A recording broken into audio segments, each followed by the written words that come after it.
Hello guys, আসসালামু আলাইকুম। আমি আজকে একটা সুজুকি কোম্পানির জিপ যেটা আছে এটা আমি ডিটেলিং ভাবে ওয়াশ করলাম। দেখতে আসুন গাড়ির কন্ডিশন কিরকম খারাপ। এইটার লেগে আমি ফার্স্টে কেমিক্যাল মারলাম। কেমিক্যাল মারলে আর কি বস্তুটা লুলিয়া যায়, পানি মারলে অটোমেটিকলি ক্লিয়ার হয়ে যাবে। তারপরে যাই আমি ফর্ম মারলাম, ফর্ম মারে হাই স্প্রে মেশিন দিয়ে পানি মারিছে, অটোমেটিক ক্লিয়ার হয়ে যায়। এনারা যদি গাড়ি যদি 2 বছর বা 3 বছর বা 5 বছর হয়ে থাকে, তো এনারা চেষ্টা করবেন একবার চেসিসটা ডিটেলিং ভাবে ওয়াশ করাবার লেগে।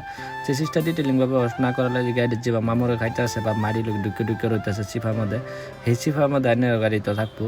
প্রাইভেট গাড়ি তো থাকে এরকম কন্ডিশন আর কি। এই গাড়িটা বেশি আর কি, গাড়িটা ওয়াশিং করছে না অতদিন, গাড়িটা বহা আছিল, বহা থাকার কারণে আর কি গাড়িটার মামর বেশি লাগছে।